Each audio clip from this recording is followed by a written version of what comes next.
சட்டமன்றத்திலே மாண்புமிகு எதிர்க்கட்சி தலைவர் வருங்கால முதலமைச்சர் எடப்பாடியார் அவர்கள் இந்த ஆட்சியினுடைய கையாளாத தனத்தை எடுத்துச் சொல்லுகிறோம். குறிப்பாக சட்டம் ஒழுங்கு. சட்டம் ஒழுங்கை சொல்லுகிற போது நேரடியே துண்டிப்பாங்க. அது ஒரு மிகப்பெரிய ஜனநாயக படுகொலை. ஆனால் இப்போது பேரணியாக மக்கள் அணிந்து வருகிற போது அவர்கள் எந்த தடுப்பணை போட்டு மிகப்பெரிய ஆதரவு மக்களுக்கு இருக்கிறது. இதைத்தான் நம்முடைய கழக புரட்சித்துறை அம்மா பேரவையின் சார்பிலே ஒவ்வொரு வாரமாக தொடர்ந்து இன்றைக்கு 24வது வாரமாக இந்த அம்மா பேரவையுடைய திண்ணை பிரச்சாரம், புரட்சி தலைவர் எடப்பாடியுடைய சாதனைகளை சொல்லுகிற இந்த திண்ணை பிரச்சாரம்.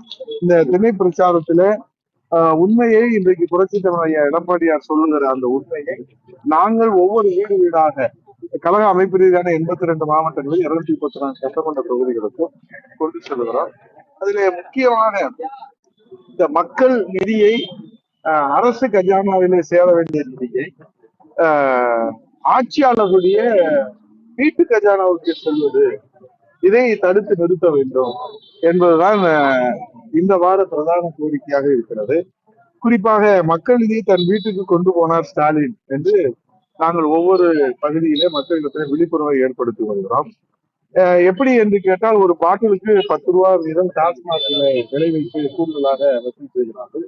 1.5 கோடி பாட்டில்கள் விற்கிற போது ஒரு நாளைக்கு 15 கோடி ரூபாய் என்று சொன்னால் ஆண்டுக்கு 5400 கோடி ரூபாய் அரசு கஜானாவிலே சேர வேண்டிய, அரசு கருவூலத்திலே சேர வேண்டிய அந்த மக்களுடைய பணம் இன்றைக்கு அதிகார வர்க்கத்தினுடைய முதலமைச்சர் குடும்பம், முதலமைச்சருடைய குடும்பத்திற்கு சென்று சேர்கிறது. இதே இன்னொரு புறத்துல 100 நாள் வேலைக்கு சம்பளம் கூட தர முடியாத ஒரு அவல நிலையில இந்த அரசு கைவிரித்த போது புரட்சி தலைவர் எடப்பாடியார் அவர்கள் தலைநகர் டெல்லி மக்கள் மீது அக்கறையின் காரணமாக அதிகாரம் இல்லாமல் அவர் இன்றைக்கு சாதித்து காட்டுகிறார். 2026 அதிகாரத்துக்கு வந்து மகத்தான மக்கள் சேவை ஆற்றுவார். அதற்கு மக்களை காப்போம் தமிழகத்தை மீட்போம் எழுச்சி பயணத்தினுடைய மகத்தான வரவேற்பு சாட்சியாக இருக்கிறது.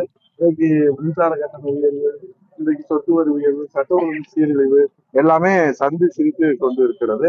அது முதலமைச்சர் இன்றைக்கு மக்களை ஏமாற்றுவதில் இந்த 4 ஆண்டுகளில் கிண்ண சாதனை படைத்திருக்கிறார்.